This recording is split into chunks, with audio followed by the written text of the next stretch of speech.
Welcome to the Wasting Time podcast. This is episode 62. I'm Chris. I'm here with Nick. How's it going, Nick? Hello. It's going good. The sun is shining. We can go back to pubs again. Yeah, you've been doing much of that? A little bit, yeah.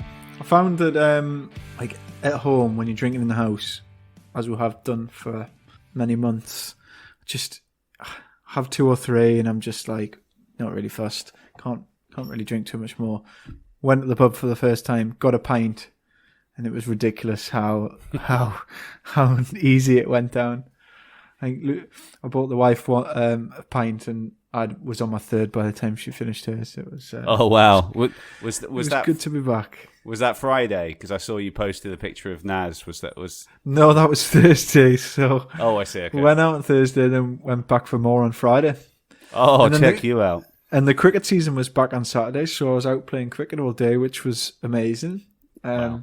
Probably not got many cricket fans on this podcast, but just to be out and doing what I usually do on a Saturday was amazing. Yeah. What about you? I made it to the pub too. I saw former co-host of this show, Darren. I went over to Leytonstone, had a few drinks with him on Friday, which was lovely. If a little cold. Yeah, I'm not sure you can complain about the cold too much. We were down on the coast on Friday having a pint, and it was fucking freezing. Okay. Like really fucking cold.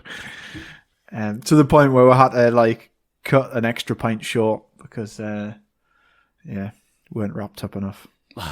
Fair enough. Yeah, so it's nice to be doing that kind of stuff. Got a few more dates like that booked in and stuff. So yeah, it's good. I'm sure you have too. Any more wedding plans? Yeah, without boring the listeners too much about that. Yeah, I'm kind of, getting it properly into. Everyone likes to hear about weddings, man. Is that true? I would say so. Okay. Yeah. Well, we are kind of full steam ahead with that caterer next week and stuff.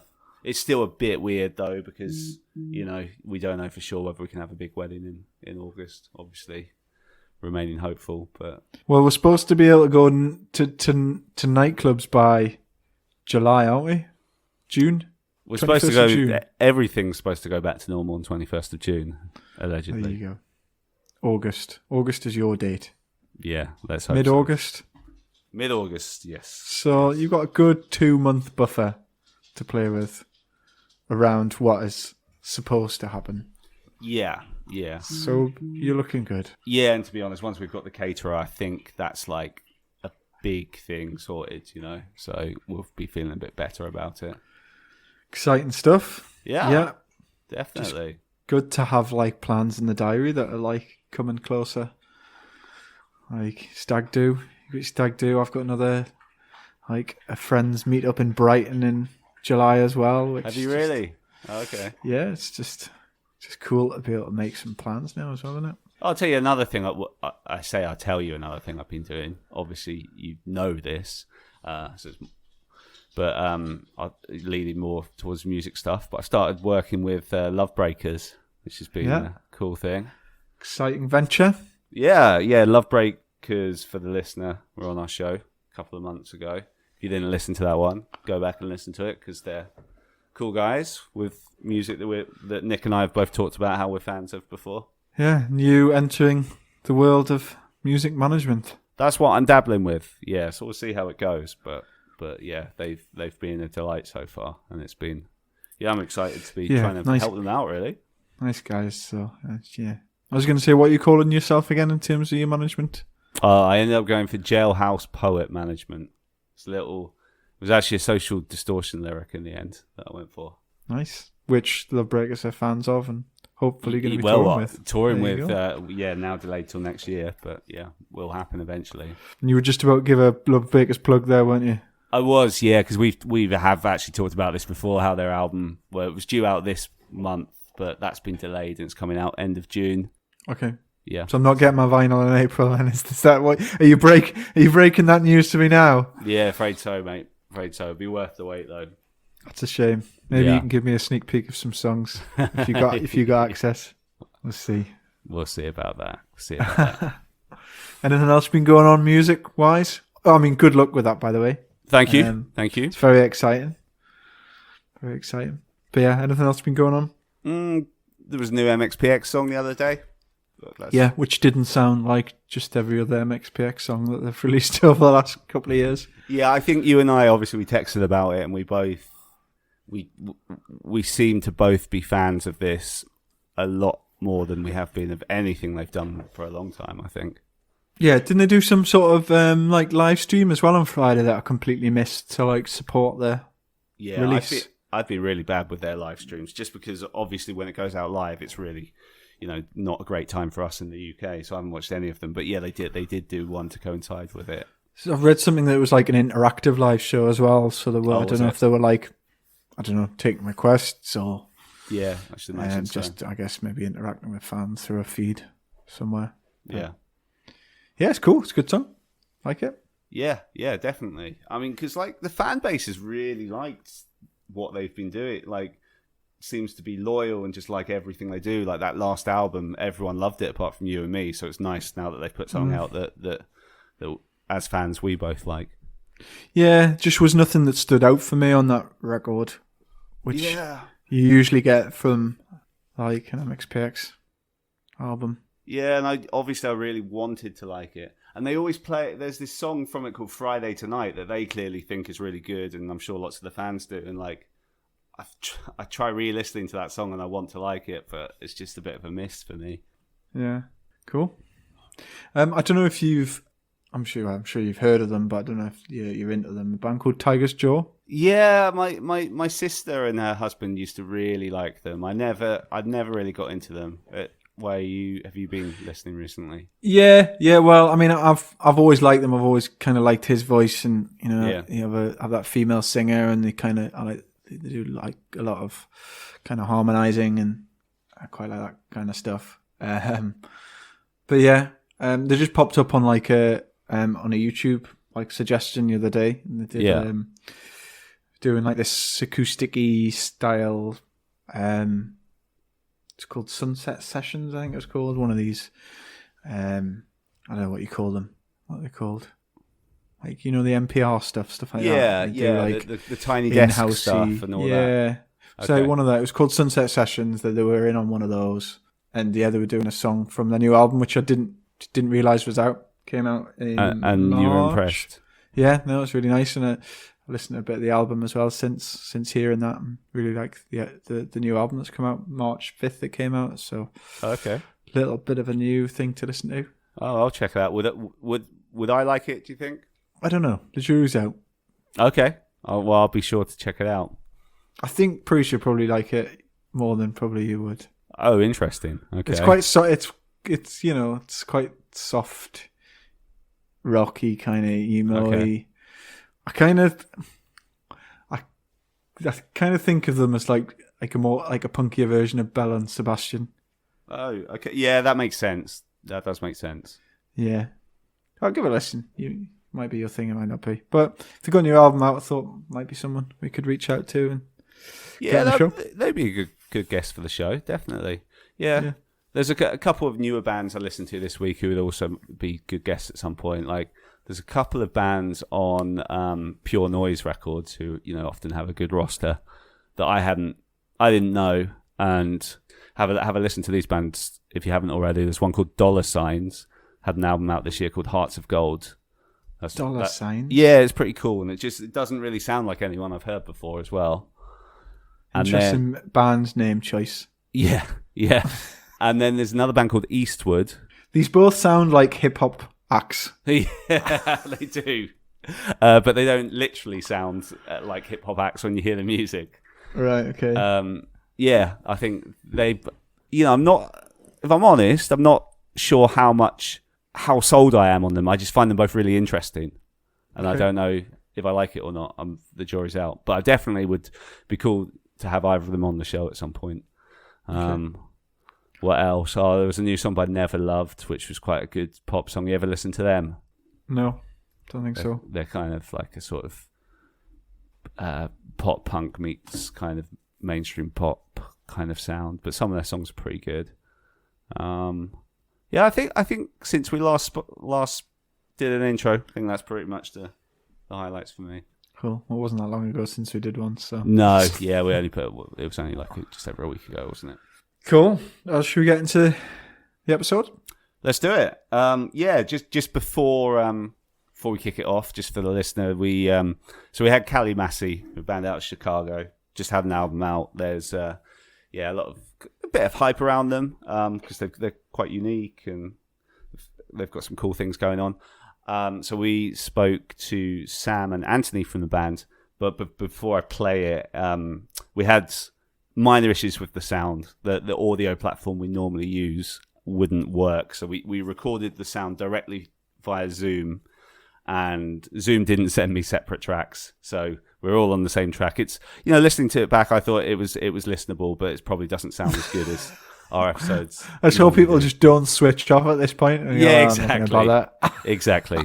But I promise it's very listenable. So here it is. We have Anthony and Sam from Kali Masi. Guys, thanks so much for giving us some of your time. Massively appreciate that. No problem. Thank you for having us. Of course. How you both doing?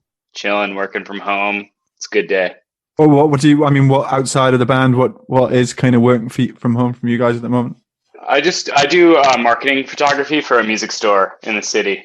So I'm just editing photos from home today. I'm on that unemployment life, baby. But usually I'm a dog walker / house sitter. You guys you based in Chicago, right? Yeah. Mm-hmm. Last year, how's the last year been in Chicago? What's it been like apart from shitty? Pretty bad, yeah. I mean, it's been.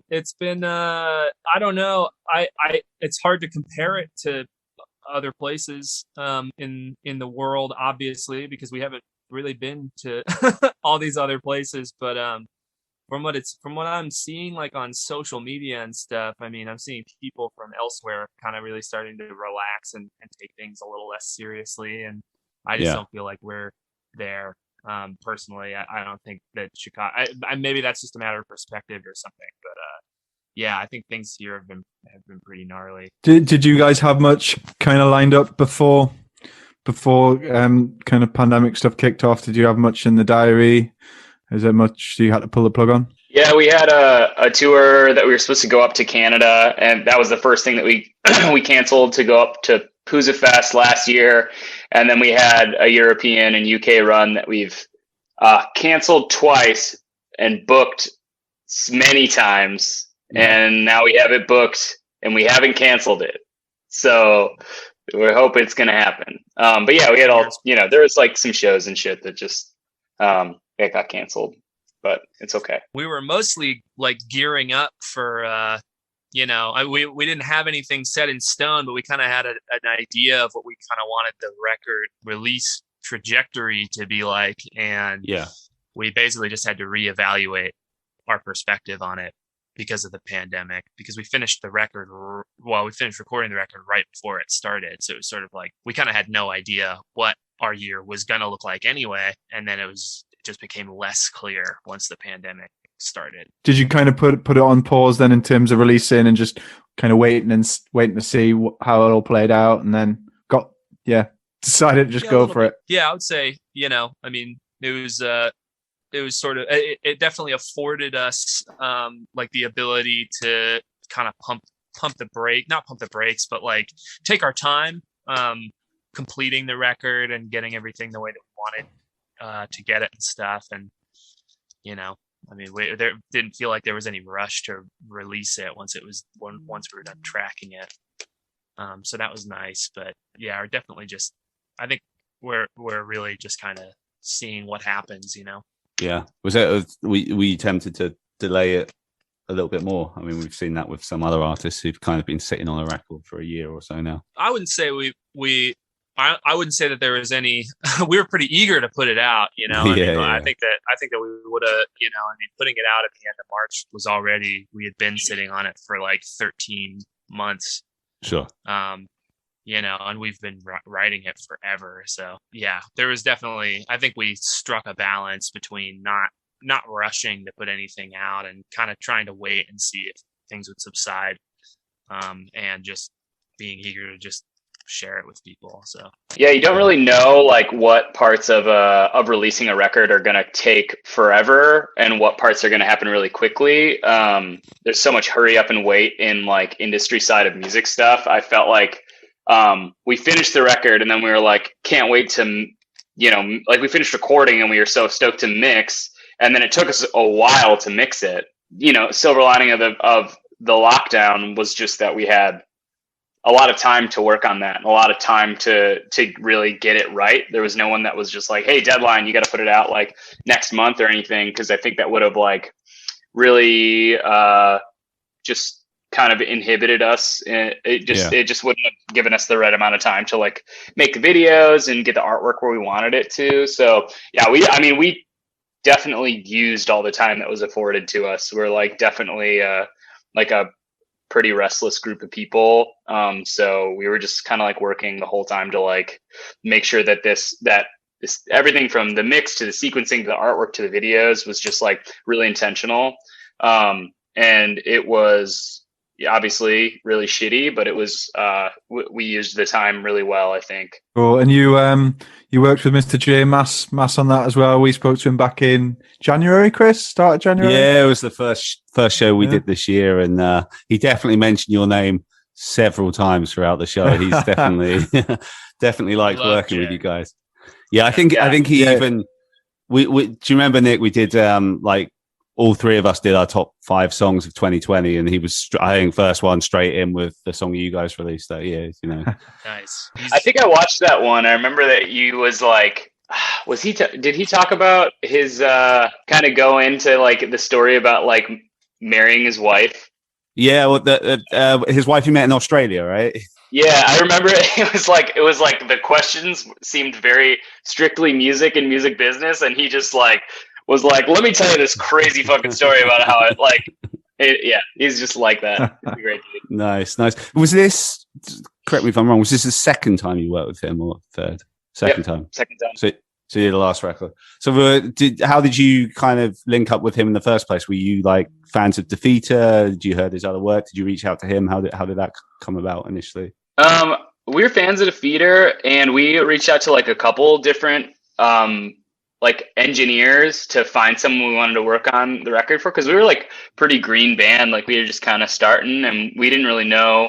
We'd never worked with like anybody but ourselves recording before, so it was kind of just like, I guess we'll talk to people and see who seems cool. And like we did just that, and Jay seemed really fucking cool, and like we knew that he played in a band, and also like I think from just our experiences recording and releasing stuff, we always felt like we were a more aggressive band when we would play together, and then we'd record things and they would sound not that way.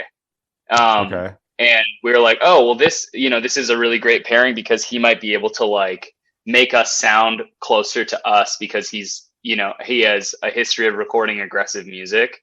Cool. And maybe he could bring out those elements of our band a little bit more. And it just ended up being like a really cool fit too, because we're very like-minded groups of people. So yeah, it just ended up being like a really cool relationship. Nice. Yeah, he's a really nice bloke.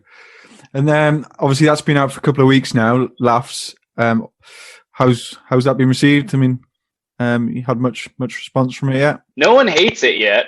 That's cool. That's always good.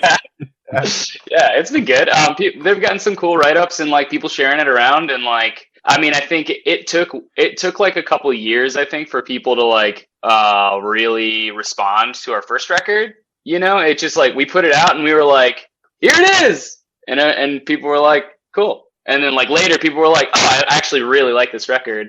And it took a while for that kind of to build up. And I think, there's a lot going on. I think people digest art at their leisure, because that's what it's there for. And it's just going to take the time it's going to take. But it's been fun to have it out there and have people kind of like seeing what people respond to, what people interpret things as, and what people get out of it.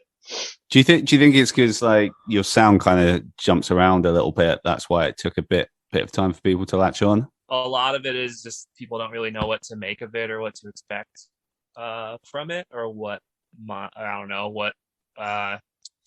perspective to approach it from, I guess. So, and we're also trying to establish, I guess, a larger audience for ourselves, which is really hard to do when you're not playing shows. And Yes. you know, I mean, it's a lot of people who know our band know us because they saw us play live. I mean, a lot of the people who, you know, reach out to us or like comment on our social media and stuff are like, yeah, I know that band because I saw them play one time or something like that. It's a lot easier to sort of like establish what you're about, Right. in a live setting, because it sort of shows you the whole picture. Whereas, like, you know, if someone just like stumbles onto one of our songs on Spotify or something like that, it's kind of like it's just hard to get a complete picture of like what they're supposed to be experiencing or whatever. So I guess it's just an interesting, I don't know, it's an interesting way of trying to get people to pick up what we're putting down, you know? Yeah, and I think we've been pretty deliberate and tried pretty hard to like try and set ourselves apart a little bit, musically and otherwise. And that's not to say that we're like this. You've never heard this type of music before. Like, it's not to say that we're like these like reinventing the wheel or anything like that. But as a band that very much came up in and thrived in like the Fest Gainesville scene, Sure. And trying to establish ourselves a step apart from that and still exist within it, like our Fest fans respond to the record. They love it. That's cool. And we're also trying to like break into new territory, which takes a lot of time. Yeah, it's just kind of, you know, as a new band with our first record, it obviously took some time for people to gravitate towards it. But then with the second record being like, I think a little bit even more like reinforced the first record, it's kind of like, it's still establishing like, oh, this is kind of like, this is what we sound like. And this is kind of like what you can expect from us. I think it just takes time to grow as a band. But like I said, the last question is just like, these things take time and we're pretty patient for it. Yeah. And like you say, I guess you want those shows behind you to do those big runs of tours with that record. And yeah, hopefully that's going to kick off again soon, right? You mentioned you had a UK European tour lined up, and that's still in the diary coming up. Yeah. This like late fall, kind of. Okay. I guess late fall, if everything, you know, goes according to plan. Obviously, I feel like that goes without saying. Yeah. Forgive me if I'm imagining this, but was that certainly the UK dates? Were they with the band called Hell's Ditch? Yeah, I thought so. Yeah, because we know them a little bit, and like, you know, play their music whenever they have something new out. So I remember them posting about touring with you and thinking, oh, that's the band Jay was on about. Okay, would that be your first time over here then? Second, okay. Where are you guys at? So I'm in East London, and Nick's in Newcastle. Okay, cool. Northeast, up north. Yeah. Did you do a big run here last time, or? Yeah, I mean, in UK we were there for like a week and a half. We didn't go to Newcastle, did we? No. But yeah, we were in. You would have remembered for a while. Yeah, right. I want to go for sure. So. How many shows did you have on the UK run coming up? I think like 7. Yeah, something like that. I gotta check. Yeah, it's like a week's worth. And Hell's Ditch is on all of them. Last time we were out there, James from Apologies, and what's the other band that he's in? Something. Leagues Apart. Leagues Apart. Yeah, he drove us around. It was so fun. Oh, serious? I love that guy. Yeah, me too. They were like, so Apologies was like a band that I was like crucially obsessed with after London came out, and like, I don't know, I got a hold of it over here and was like super obsessed with it. I have like an Apologies I Have None tattoo, and they like it's really very cool. They popped into the store that I work at, and I like fanboyed all over them. And then like fast forward, and like we played some shows with them. We've been to 3 of their weddings, and yes, Simon married our friend, and their wedding was like out here, and it's just like kind of a crazy world. Nice. And then James drove us around the fucking UK. It was tight. That's amazing. Like, I mean, James was on our show this is about 5 years ago, like back in our early days. And he was the one I knew like the least out of them, but like it was when we used to record it live in my apartment at the time. He came around and he's just he's fun company, as obviously you guys know. Fun. Absolutely. Yeah, he definitely was, I mean, yeah, hanging out with that dude for that. Well, I had also spent some time with him because Apologies did a tour over here like 3 years ago, and I was on that tour. That's how I got to know those guys, and yeah, just good times all around. Okay, That's people. Cool. Yeah, I've recorded a record with Joe before, and Cool. he's such an amazing drummer. Like at the time, our drummer had like a family emergency, so he couldn't do it day before, and like Joe just learned our songs in like 10 minutes and just played it so perfectly. Yeah, he's really cool, I love watching him play for sure. Yeah, what we usually do is just kind of go back and get a little bit of a brief history of your becoming, I guess, really. So, in a nutshell, I guess, tell us a little bit about how you got together, how you met, how Kali Masi started, or you were called something different at the start, right? Yeah, so John, the drummer, John Garrison, and I met in high school, and both played in like a bunch of bands in our school. And yeah, I went to college and wanted to start a new band. All my bands broke up, and yeah, we just started playing together and with a couple of different people, and started like writing songs and playing shows and stuff. And we met Wes shortly after, and yeah, we actually met Anthony on the tour that he was on with Apologies. Anthony lived in Bloomington, and then we met him in Florida, and then he moved to Chicago, and he plays the band, which is just kind of like, there was an easier way to do that, I'm sure. And yeah, he came to like a practice, and then we were like, sweet, do you want to go on tour for like a really long time in 2 weeks? And he's like, yeah. And then we did that, and the rest is kind of history. That's cool. Like I've noticed you say in the press before that you like the four of you kind of all have really different tastes in music. So like when you kind of started it up, were you just like, let's try and compromise with our sounds? And was there much conflict over how you? And I guess what were those? What were those tastes? If you can kind of sum them up, you know. I don't. You know, we have never had I mean, I joined the band when literally 3 weeks after the first record came out, something like that. I mean, I joined in like, because it came out in October of 2017, and I joined in like November of that year, on like a trial basis or whatever. I was really just filling in as a bassist at that point. And then just gradually it just sort of made sense I just remember like halfway through like the first like month-long tour that we did together, it was kind of like, so like, do you want to be in the band like all the time? And I was just like, yeah, I was having a really good time. We were hitting it off really well.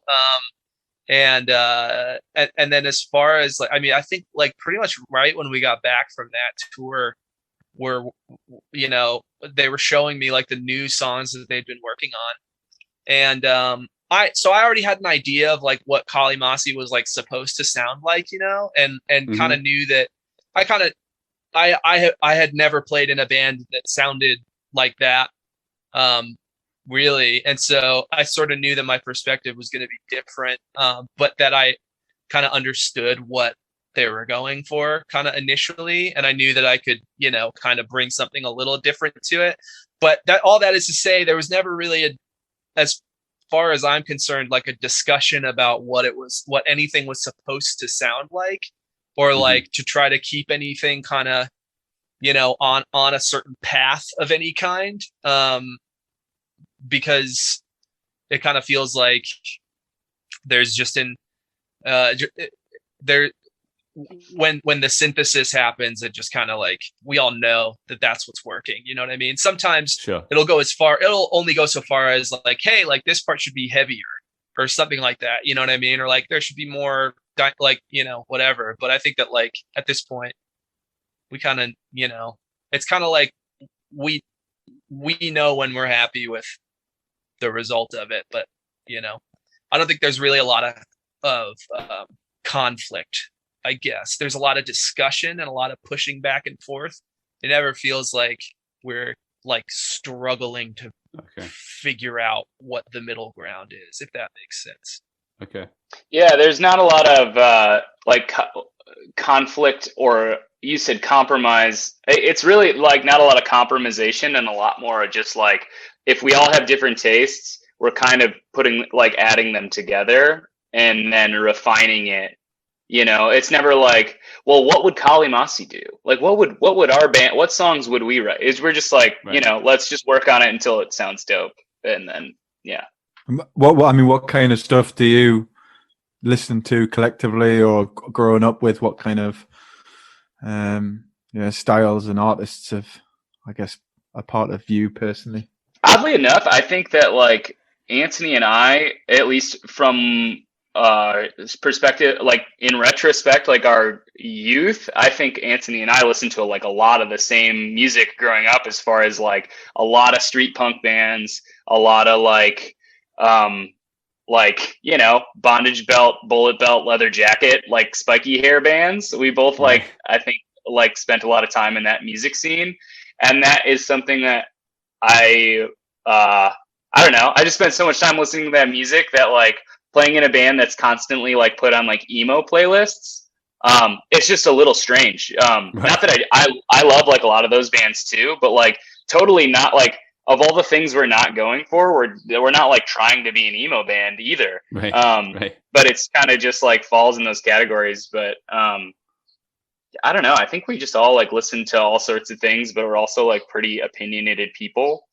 So I don't know. The van is always playing different songs, and there's always a lot of conversation about why it sucks or doesn't. You know. You mentioned before, Sam. Obviously, like, you know, the kind of fest scene being a big thing for you guys and being part of that. But then, you know, you've kind of been trying to break into new territory. When you say new territory, is there anything specific that you mean by that? I mean, I guess just like there's like a level of legitimacy, I think, that like we're going for, where like, I don't know, there's just like you can only be, your band can only get like so much credibility if you're just like a pizza pop punk band, you know? And like that, obviously, like that's not really what we're going for, but like we're trying to like level up as like, hey, we're a real band. We're trying to do like real things. And on like, I think we're trying to break into like maybe a world that would understand what we're going for a little bit more. Punk rock is oddly pretty close-minded as far as just like what you can do, what the genre means, what kind of ideas you can bring to the table, what you can talk about, what you can wear, what you can, you know, all sorts of things. And I think we're really trying to like kind of break into like, as dumb as it sounds, we've talked about like the rock world a little bit more, the indie world a little bit more, just because like it gives us more room to like be digested, and maybe people will pull out different things that maybe one demographic that it just, you know, listens to only punk rock and like Teenage Bottle Rocket like would get out of our band, you know. No offense to any of those, but like we would rather exist in more worlds because we think we belong in all of those worlds at once. I see what you're saying. Also, I guess we also kind of feel like we don't belong in any of them, so it's kind of like, yeah, I mean, we're definitely trying to exist in, I don't know, I think of us as kind of trying to do our thing and to just try to put it in front of as many people as we can, because I think that there's a lot of people in, like, you know, the punk scene, for example, who really like a lot of the music that I like, you know, and a lot of the friends that I've made from touring over the years in like punk bands, that just aren't really going to give a shit about about the record that we just made. You know what I mean? And that's, you know, we weren't trying to cater to any specific crowd. I think when we were making this record, we really just threw that all out the window. I think that it kind of came down to like, let's make something that we're really stoked on, and then kind of fight the uphill battle of like trying to find its audience kind of after the fact. So I think that's kind of where the interest in trying to, the scenes exist how they exist. You know what I mean? It's not, so it's, you kind of have to make your way in through those avenues or whatever. But it's kind of like, we're just trying to find, So how you guys figured that out from like I guess a touring perspective then, because you've done quite a lot of touring and it seems like prioritize that over the years. Like, do you just kind of keep an open mind to any kind of tour with any kind of artists and kind of just go for whatever's put in front of you? I mean, what's your kind of approach on that front?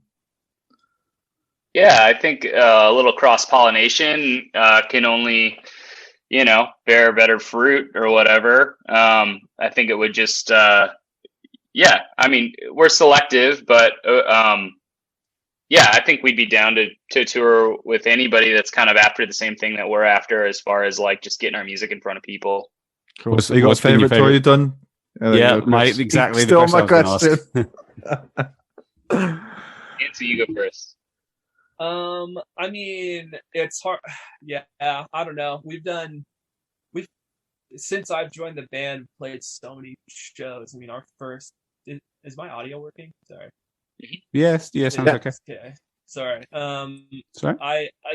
We like did pretty much my first whole year in the band was all kind of like not sporadic touring, but we were doing a lot of different things, but mostly kind of like on our own, and just linking up with bands here and there along the way for like maybe a week or whatever, and then in 2019 was when we did the Europe tour. It's pretty hard not to put that up there with, sure, one of the better tours that we've done, just because it was so wildly different than anything that we've done. And then we did a tour. We were out for like a month, a couple weeks before that, actually, and a couple of like about half of those shows we did with Less Than Jake, who were a band that I grew up listening to, but who we don't sound like even remotely. I mean, I don't think we have a single song that sounds anything like anything that they have ever done. But the other bands on that tour were like Mest and Punchline, and really, there's sort of and all awesome dudes and really good live bands. But again, I mean, it's that's definitely not when we talk about like we're trying to move in a certain direction or break into certain scenes or whatever. I don't think that that's one that like came to mind, where we're just like, what fans we should really be reaching out to are like people who like Less Than Jake and Mast, Right. But I mean, that tour was amazing, and we played in front of a ton of people that never would have heard of our band otherwise, and a lot of them were really, really receptive to what we were doing. It was kind of surprising, actually. We had a lot of people coming up to us and being like, I like these bands, but like, I really like what you guys are doing, and I haven't heard a lot of bands that are doing this kind of thing right now, and I guess that kind of goes to illustrate, that people are all over the place that would be into what we're doing. It's just they're not all in the same place. Yeah, I think there's more of like a diversity thing now, I guess diverse approach to music now, I think, really, than what we used to have like 15, 20 years ago, where you'd put yourself in a and pigeonhole yourself into a specific genre and you'd stick to it. I think now people are so much more open to crossover and explore different genres, I think. Yeah, and the people who do it well, like, really change the game. Like, you think of like an artist like Prince, who was doing like a rock and roll thing with like funk, or like even someone as polarizing as Lil Peep. Like, there's a reason why there was such a sensation around somebody who was combining genres in a really accessible way. And I mean, we definitely aren't doing that so deliberately with like this one from over here and this one from over here. But I think our influences come from so many different places that like it just ends up being its own thing, kind of. And that, back to your question before, that was something that was really cool about touring with Less Than Jake and Mess and Punchline, was just like kind of just seeing as much as we want to break into different audiences and stuff, I didn't realize that I hadn't seen other worlds outside of the one that I existed in. And, going to a Less Than Jake show and seeing how their fans are and how they do things and what does fun mean to them? What does music mean to them? I don't know. It was a really huge learning experience on stage and off stage, just to see how, bands of that level do it. It was fucking cool. It was a really cool tour. Nice. They treat you well. Yeah, they're sweethearts. Cool. Well, I guess maybe, looking forward, what have you got in? You talked about the UK and Europe show, new albums out now. Everyone should go and listen to it. What else is in the diary? I guess, yeah. When you can pick everything up again. We've got a bunch of really fun, funny, and interesting merch that we're making soon. Yeah. It's like a dumb thing to plug because it's kind of a given, but we're doing some cool stuff, and I'm excited about it. We're trying to start. The US is like a big old question mark as far as like playing shows. We're trying to figure that out now because we would love to, tour on this record while it's still a fresh record. Mm-hmm. I don't know. Other than that, we're getting together, we practice, play the fucking songs, and just trying to get the record in everybody's hands in the meantime. Are you, during downtime and not being able to do much, are you doing writing much new stuff, or are you kind of avoiding kind of that until you've really done this record run? I kind of just switched over my mindset from being uninspired and wanting to kind of take a break to being oh shit, I want to I don't know, just feeling like it. All quarantine, I didn't write very much at all because I just I just wasn't feeling it. And I think a lot of people probably also weren't feeling it. Right. I guess, Chris, I don't know if we want to do. We usually do some quick fire questions at the end of our episodes. So if we want to, Chris, if you fancy it. Yeah, it's something we stopped doing for a long time, and then we brought it back a couple of episodes again. So heck, baby. Let's just see. Okay, see what we've got in here. All right, Nick, should we alternate these then? Go on then. Am I going first, or are you going first? Go for it. Yeah. All right, let's do it. Okay. Favorite TV show? Oh man, Lost. Okay. Or BoJack The Horseman. Simpsons. The Simpsons. Okay. Yeah. Or Breaking Bad. Breaking Bad. Cool. Okay, Watch you got a lot 4 of in there. TV. Yeah. I've run out. This new series, The Simpsons, is great. Yeah. You got plenty of episodes. Hang on a sec. Did you just say new series of Simpsons was great? No. This new animated television program called The Simpsons. Yeah. Got you. For a worrying second, I thought you actually meant new Simpsons was good, which we all know are unwatchable compared to the classics, surely. Anyway, yeah. Nick, do you want to fire away? Yes. Food heaven and food hell. Just Mexican food heaven. Solid. Anthony, you pick hell. Food hell is I'm just thinking any just bummer roadside fast food places that you didn't know still existed and don't have anything good. It's the gas station. Shit. Yeah, or I don't know, anywhere that you could eat in Oklahoma. It's probably fuck. Okay, fair enough. Defeater or against me? You have to pick one. That against is me. Fucked up, but it's against me for sure. Yeah, we'll not tell Jay. All right. Okay. Best ever live show that you've been to see, not that you performed in. I saw the Hives when they were in the white suit era, right. And it was great. It was fucking amazing. Just the one that pops into my mind was seeing Dead to Me at Pre-Fest. Oh, in nice. 2006, 2016. I think 2016. Nice. God, I haven't seen them for a long My time. Answer. Great live band though. Okay, well, good. Okay, so you guys going on your dream tour? So one artist each to go with you. Sky's the limit here. Yeah. There's Dead or no- alive? Dead or alive? What? How is this a rapid question? I know. I have a rapid answer. It's not very fair. It's not very fair. We should call it something else, really. We shouldn't call it the quickfire round. I'll have to think of something else. Chris. Yeah, I don't know. I think I'd be. I would definitely love to tour with Against Me. I think that would be really good, really fucking fun. I don't know. Elvis Costello. That would be such a fucking cool tour. Nice. That lineup. No one would be coming to see us, but we would get to play. There you go. Perfect. Everyone's still alive, so you never know. Okay. Favorite holiday destination or vacation destination, as you would call it?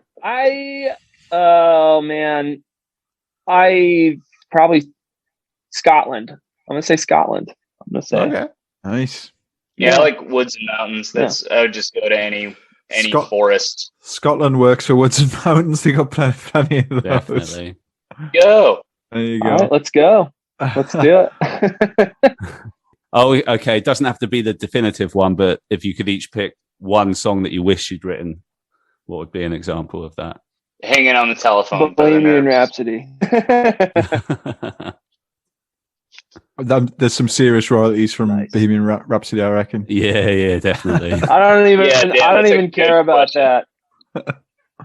Yeah, for namesake as well, I guess. Okay, favorite track from Laughs? Hurts to Laugh. Last night, someone asked me this question, and I said long term, but I don't know. Changes. I think Hurts to Laugh currently. Changes from day to day, man. We love all the songs on that. There you record. go. There's the answer there. Yeah. Finally, one tour essential to bring with you that's not your phone. Earplugs. Face mask. Butt wipes. Yeah. Wet choices. wipes for your butt. Right. Get your sleep and hygiene down. Nice. I guess unless you had anything else, Nick, that we haven't covered, we could probably wrap this up, guys. But I just want to thank you so much for taking the time to do this. Massively appreciate no problem. it. I hope we get to see you in the fall. We'll see. Yeah, fingers crossed for that. Yeah, definitely. We'll keep an eye out and get in touch when you're coming this way. I'm sure you'll be in London. I'm not sure you'll be in Newcastle. You'll definitely be coming my way. Yeah, so I'll definitely come out and see you guys. Yeah. No, but I'm not too far from Scotland if you end up in Scotland on that dream vacation. Yeah, baby. You're coming with us. We're going camping. Yeah.